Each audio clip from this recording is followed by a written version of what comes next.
So, ito sabi niya, if it works for them, why should we not allow them? Yung mga manghihilot doon na nagpapalagotok, yung mga hilot-palagotok, nagbabalik ng mga dislocation ng shoulder, ng ankle, kung ano-ano pa, na dapat orthopedic doctor lang ang gumagawa. Sabi niya, if it works for them, why should we not allow them? Okay, so yung marijuana, it works for many people. Pero allowed ba ng gobyerno? Allowed ba ng batas natin? Hindi, di ba? Maraming bagay, lalo-lalo sa Pilipinas, na pwede naman mag-work sa ilang tao pero hindi allowed, pinagbabawal. Bakit? Kasi yun ang batas. Ang batas is you cannot practice medicine kung hindi ka naman orthopedic doctor. Kasi nagbabalik ka ng dislocated joint. Kung hindi ka naman talaga medical professional, hindi ka dapat nagbabalik ng mga dislocated joints. Hindi ka dapat nagpapalagotok ng likod just because nag 5-day training ka. Yung isang araw nagising ka, bukas makalawa magpa 5-day training ako para magpalagotok ako ng likod. Kaya yung sinasabi mo, if it works for them, why not allow it? Why not allow them? Hindi mangyayari kasi may batas eh. Yung batas, dapat sa mga nag-aral, yun namang nag-aral mang gamot, yun namang gagamot.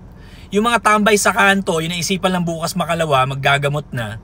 Walang pinag-aralan, walang PRC license, okay lang, allow them talaga. Ilan na nadisgrasya ng mga yan? Tapos pag nadisgrasya kayo, lalapit kayo sa totoong medical professionals. Kasi Doc, mas mura dun eh. Paano masabing mura? Ang mahal nga ng hilutan ngayon eh. Lalo yung mga nagpapalagotok. Yung isa nga yung Just Healing, 9,000 per session. Ni walang investment sa buhay, kung makasingil, 9,000 per session. Si ano yun? Si Tanawan Batangas, si Roy Francia. Ano yun, magkano singilan nun? Nakalimutan ko kung ano, may nagsabi lang sa akin, I'm not sure pero nasa ano daw, nasa 3,500 pataas daw, nasa 5,000 pataas daw. Si Anthony Caramillo, 5,000 pataas daw. Ang kakapal ng mukha niyan, walang investment sa buhay yan. Hindi nga nag-aral yan eh. Wala nga pinag-aralan yung mga yan, lakas maningil eh.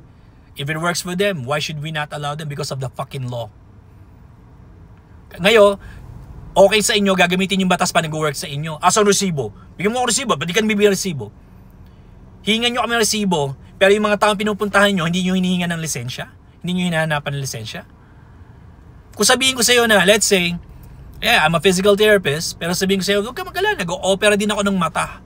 May experience ako, it works for people naman. It works for a lot of people.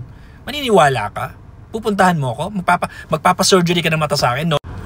So, knowing na gano'n ang sitwasyon, magpapa-opera ka sa akin ng mata, knowing na physical therapist ako, na hindi ako lisensyado, for example, mag-opera ng mata.